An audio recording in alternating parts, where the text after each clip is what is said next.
अगर कुपोषण हो रहे हैं, ठीक है, तो उसको सुधार करना है। कितनी मात्रा में खानी चाहिए, कौन कौन सा न्यूट्रिशन हमारे लिए उपयोगी है, ये सभी को मिलकर के उसमें चर्चाएं करनी है और मिलजुल के काम करना है।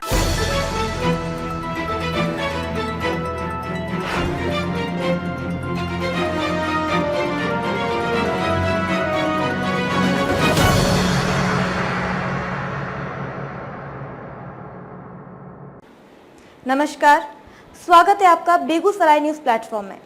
मैं हूं आपके साथ खुशी। आइए नजर डालते हैं आज की बड़ी खबर पर। आकाशीय ब्लॉक कार्यक्रम के तहत संपूर्णता अभियान की शुरुआत।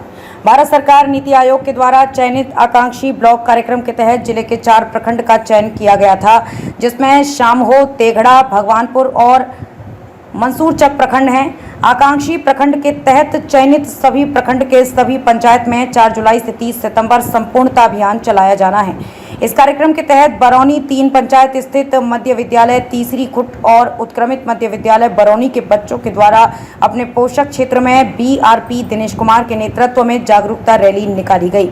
संपूर्णता अभियान कार्यक्रम की शुरुआत 4 जुलाई गुरुवार को बरौनी 3 पंचायत के पंचायत भवन में की गई। कार्यक्रम का उद्घाटन BDO राकेश कुमार, CDPO प्रतिमा आचार्य, पंचायत के मुखिया अमलेश राय और स्वास्थ्य प्रबंधक पंकज कुमार के द्वारा संयुक्त रूप से द्वीप प्रज्वलित कर कार्यक्रम की शुरुआत की गई। कार्यक्रम की शुरुआत करते हुए BDO राकेश कुमार ने कहा, नीति आयोग के द्वारा चयनित आकांक्षी प्रखंड के तहत प्रखंड क्षेत्र में शिक्षा, स्वास्थ्य, कृषि, सड़क, बिजली और बाल विकास परियोजना के तहत पोषण को लेकर 6 बिंदुओं पर पाई गई कमी को लेकर अभियान चलाकर दूर करना है। कि आज जो ये कार्यक्रम हो रहा है बहुत अच्छा कार्यक्रम है सरकार के द्वारा, लेकिन जिस तरह से सरजमीन पर काम होना चाहिए वो काम नहीं होता। हमारे कहने का मतलब है जो भी हमारे यहाँ आंगनबाड़ी केंद्र है, 15 आंगनबाड़ी केंद्र है, हम और मुखिया जी हर एक जगह गए थे, निरीक्षण किए थे, उसका रिपोर्ट CDPO साहब को दिए, उस पर आज तक कोई कार्रवाई नहीं किया। और तरह तरह का जितना भी योजना है उसके बारे में भी हम लोग बराबर रिपोर्टिंग करते हैं, लेकिन एक कॉलम पूरा होता है जो आज हो रहा है। हम आपसे अनुरोध करेंगे BDO साहब से कि सरजमीन पर आके उसका क्रियान्वयन होना चाहिए, आंगनबाड़ी का होना चाहिए। बच्चा को चॉकलेट दे देता है, बिस्किट खरीद के दे देता है, खाना नहीं बनाता है, खाना नहीं देता है, रोज हम लोग इसका पंचायती करते हैं।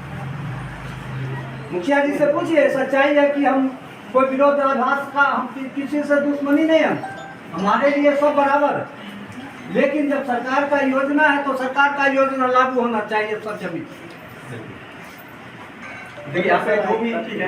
संपूर्णता अभियान में बाल विकास परियोजना के आंगनवाड़ी सेविका और सहायिका, पंचायत के विद्यालय के बच्चे एवं शिक्षक और स्वास्थ्य विभाग की टीम के द्वारा स्टॉल लगाकर सरकार के द्वारा चलाए जा रहे विभिन्न योजनाओं की जानकारी दी गई। आंगनवाड़ी सेविका एवं सहायिका के द्वारा स्टॉल लगाकर लोगों को अभी के समय में संतुलित आहार लेकर स्वस्थ रहें के बारे में बताया गया। संतुलित आहार लेने से हम स्वस्थ और निरोग रहेंगे। कार्यक्रम में गर्भवती माता का गोद भराई भी किया गया। स्वास्थ्य विभाग के द्वारा भी स्टॉल लगाकर विभिन्न प्रकार की बीमारियों के बारे में बताया गया और इसे कैसे हम निजात पाएं इसके बारे में भी विस्तृत रूप से जानकारी दी गई। कार्यक्रम में उपस्थित BRP दिनेश कुमार ने शिक्षा के बारे में विस्तृत रूप से बताया। उन्होंने कहा, विद्यालय में पठन पाठन को लेकर सरकार के द्वारा लगातार कई कार्यक्रम आयोजित किए जा रहे हैं, जिसके कारण अब विद्यालय में इसकी सुधार देखी जा रही है।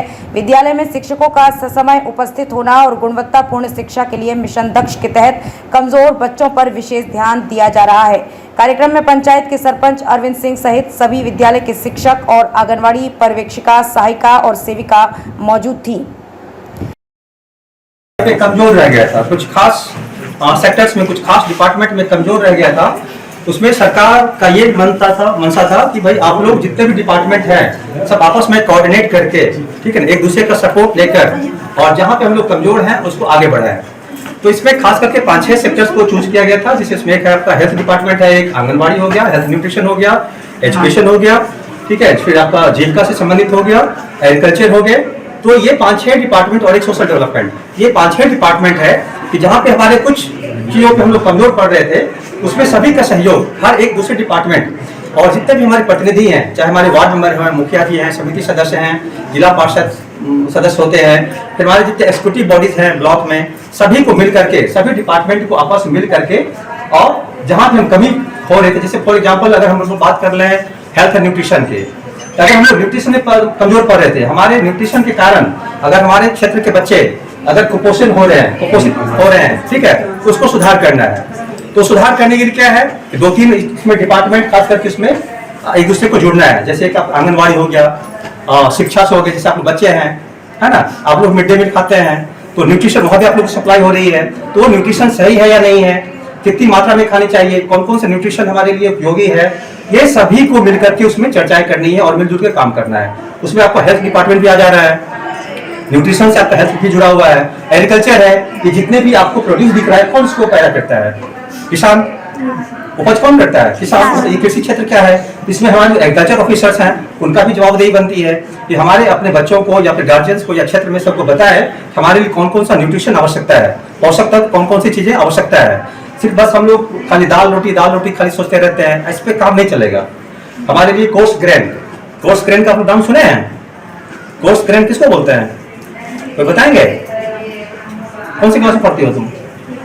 9th में। बताना चाहिए तुमको, कोर्स 10th में कोर्स ग्रेन के बारे में बताना चाहिए। मोटे अनाज इसको कहते हैं हिंदी में, मोटे अनाज नाम सुनिए आप लोग। कौन सा होता है जी? मकई। हाँ, बहुत अच्छा। और जो हमारे पुराने, जो हमारे पूर्वज, तुम लोग बहुत पता नहीं होगा, अगर दादाजी होंगे, दादी होंगे, उनसे जाके पूछना घर में कि मोटा अनाज आप लोग खाती थे क्या पहले? दादी लोग जरूर खाई होंगे, ठीक है। पहले मड़ुआ चलता था, बाजरा चलता था, ज्वार चलता था, है ना। फिर हम लोग उसको बोलते थे, हम लोग भी गांव से ही हैं, सतरंगा अनाज उसको बोलते थे। दादाजी लोग क्या करते थे, एक ही खेत में 7 तरह के अनाज बो देते थे, है ना। अगर मान लो एडवर्स सिचुएशन हुआ, बारिश नहीं हुई या फिर अधिक बारिश हो गई, तो वैसे केसेस में कुछ न कुछ अनाज हमारे खेत से निकल ही आते थे। सभी जो फसल होता मरता नहीं था, है ना। अभी जैसे हम लोग एक फसल अगर लगाएंगे, फॉर एग्जाम्पल, हो सकता है कि वो हमारा फसल डैमेज हो बाढ़ के कारण या सुखाड़ के कारण, लेकिन कुछ ऐसे अनाज होते हैं जो कि बरसात को भी झेल लेता है, बारिश को भी झेलता था, और आपका अगर बारिश नहीं हुआ तो सुखाड़ को भी झेलता था। उससे क्या होता था कि हमारे पास अनाज उपलब्ध हो जाते थे और लोग भुखमरी का शिकार नहीं होते थे, ठीक है ना। उसको हम लोग देहाती भाषा में सतरंगा अनाज, हम लोग तरफ चलता, पता नहीं यहाँ पे बोलते हैं या नहीं, हम लोग सतरंगा अनाज कहते थे उसको। 7 तरह का अनाज एक ही खेत में बो देते थे, ठीक है। तो एक बहुत ही फायदेमंद अनाज होता है, हम लोग उसको भूल गए हैं, लेकिन हमारे स्वास्थ्य के लिए, हमारे पौष्टिकता की अगर बात करें तो बहुत ही बेहतरीन अनाज होता है। तो हम लोग कहने का उद्देश्य यही है यहाँ पे कि आप लोग इसकी जानकारी रखें, मोटे अनाज का भी, और संतुलित आहार, ठीक है। अगर आपको स्वस्थ रखना है, और खास करके मैं बच्चियों के लिए ज्यादा बोल रहा हूँ, क्योंकि देखिए आप लोग एक मतलब समझिए तो आधार है हमारे, पृथ्वी के आधार हमारे कौन है? नारी शक्ति होते हैं, है ना। तो आगे भी चल करके आपको शिक्षा के रूप में, जब आप मतलब पढ़ाई लिखाई और आगे करेंगे, नौकरी पाएंगे, फिर आपकी भी शादी विवाह होंगे, है ना, फिर आपके भी परिवार होंगे, तो फिर आपको वहाँ पे बताना होगा, है। जैसे आप घर संभालिएगा, देश को संभालिएगा, फिर आपको ये जानकारी होनी चाहिए कि हमारे लिए पौष्टिकता या फिर हमारे लिए जो अनाज मदर का उसका क्या गुण होता है और क्या क्या हमारे लिए उपयोगी है। तो ये जानकारी जब तक नहीं रहेगा तब फिर आप बताएंगे कैसे, घर में कैसे बताएंगे, औरों को कैसे बताएंगे, दोस्तों को कैसे बताएंगे, बच्चों को कैसे बताएंगे। तो इसमें से आज हम इसीलिए प्रदर्शनी भी किए हैं यहाँ पे, जो आकांक्षी प्रखंड से संबंधित जो हमारा विभाग यहाँ पे है, 3 विभाग से हम लोग यहाँ पे व्यवस्था करवाए थे। एक तो आंगनबाड़ी है, पौष्टिकता के बारे में बताएंगे, दूसरा आपका हेल्थ डिपार्टमेंट है, और तीसरा हमारे शिक्षा विभाग से आप लोग जो आए हुए हैं। तो यहाँ पे आप लोग बारी से देखिए कि यहाँ पे कौन कौन। बेगूसराय के तेघड़ा से बेगूसराय न्यूज प्लेटफॉर्म के लिए अजीत कुमार झा की रिपोर्ट। खबरों में अब तक के लिए बस इतना ही, फिर होगी आपसे मुलाकात ऐसी ही एक और बड़ी खबर के साथ। तब तक के लिए नमस्कार और देखते रहिए बेगूसराय न्यूज प्लेटफॉर्म। अगर आप हमारी न्यूज को YouTube पर देख रहे हैं तो हमारे चैनल को सब्सक्राइब करें और तुरंत नोटिफिकेशन पाने के लिए बेल आइकन को प्रेस करें। अगर आप हमारी न्यूज को Facebook पर देख रहे हैं तो हमारे चैनल को फॉलो करना ना भूलें। धन्यवाद।